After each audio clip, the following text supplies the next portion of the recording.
This channel does not promote any violent, harmful, or illegal activities. All content provided by this channel is meant for an educational purpose only. এটা আমি বিশ্বাস করি না যে তৃণমূলের কেউ কাউকে এক করে এবং সিপিএম এর সময় নাপিত জল বন্ধ থাকে। এখন এসব পরিস্থিতি এখনকার পরিস্থিতি অন্যরকম, কোথাও এসব হয় না, এগুলো আমি বিশ্বাস করি। দেখুন, ব্যাপারটা হচ্ছে এটা অত্যন্ত দুঃখের। আর্জি করে আমার যে মেয়ের উপরে অত্যাচার হয়েছে, এটার প্রতিবাদ আমাদের সবার মনের মধ্যে আছে। এটা নিয়ে কোনো দ্বিমত নেই যে দোষীর শাস্তি চাই, সবাই আমরা বলছি। কিন্তু পলিটিক্যালাইজ করে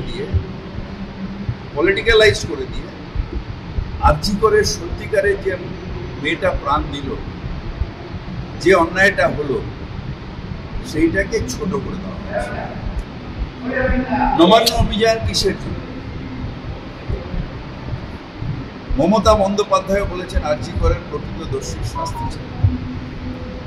তারা হাইকোর্টে গিয়ে তারা বলেছে পুলিশের উপর বিশ্বাস নেই, আমরা সিবিআই তদন্ত চাই। সিবিআই তদন্ত করেছে, চার্জশিট দিয়েছে, সাজা ঘোষণা হয়েছে। সেই সাজায় আমরা সন্তুষ্ট নই। আমরা বিশ্বাস করি যে এটা যদি পুলিশ তদন্ত করতো তাহলে আমরা ফাঁসির হুকুম পেতাম।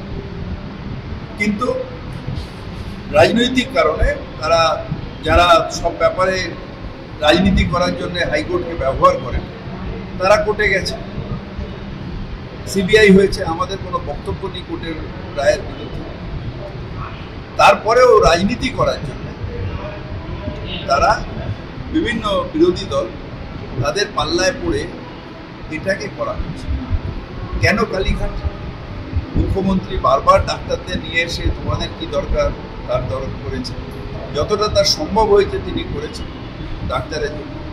তাহলে অর্থহীন আন্দোলনের কারণটা কি?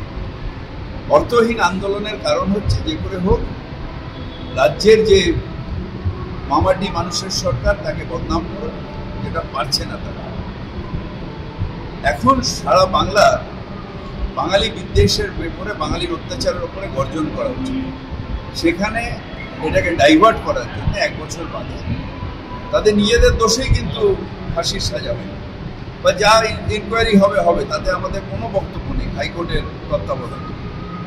কিন্তু এইটাকে ঘোরানোর জন্য বিজেপির পায়ে পা মিলিয়ে অন্য বিরোধী দল তারা এটাকে ডাইভার্ট করছে। এটা অনেক বড়।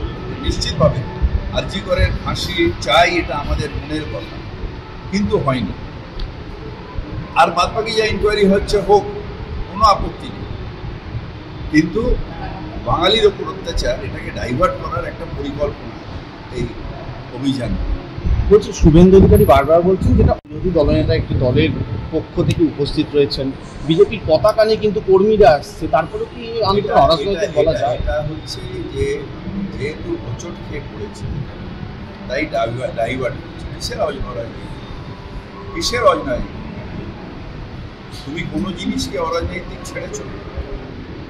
কোনো কুৎসা তুমি কোনো কুৎসা বন্ধ করেছ? ব্যক্তিগত কুৎসা করেছ? আর আজকেরটাও 100% রাজনৈতিক। আর মেয়ের মা, মানে রাজ্যপালের মৃত তরুণীর মা, কালকেও বলেছেন যে ওনারা মুখ্যমন্ত্রীর পদত্যাগ চান এই 1 বছর। দেখুন, মানুষ মুখ্যমন্ত্রীকে মুখ্যমন্ত্রী করেছে। মুখ্যমন্ত্রীর বিরুদ্ধে যারা রাজনীতি করেছে, যে পার্টিরা দিয়েছে, তারা যদি সংখ্যাগরিষ্ঠতা করবে। আমরা এমএলএ, আমরা বলছি উনি আমাদের মুখ্যমন্ত্রী হবেন, বাংলার মানুষ বলছে। পদত্যাগ কোনোভাবে হয় না। আমার মনে হয় ওনাকেও প্রথম দিন থেকে মিসগাইডেড করা হচ্ছে। রাজনৈতিক অভিসন্ধির মধ্যে উনিও সামিল হয়ে যাচ্ছেন, এটা বাঞ্ছিত না। আমরা সবসময় চাই তার মেয়ে এত বড় ঘটনা ঘটেছে, তার প্রতি আমাদের সমান সমবেদনা আছে। আমরা চাই উনি রাজনৈতিক থেকে নিরপেক্ষ থাকেন। মুখ্যমন্ত্রী তার বাড়িতে গিয়ে দেখা করেছিলেন, সব রকম সাহায্যের আশ্বাস দিয়েছেন। তারপরেও তিনি কিছু রাজনৈতিক দলের পাল্লায় পড়ে কোর্টে গেছেন, তারপর সেখানে সিবিআই হয়েছে, আমাদের কিছু করার নেই। কিন্তু এইটা উপকৃত নয়। যে ঘটনাটা ঘটছে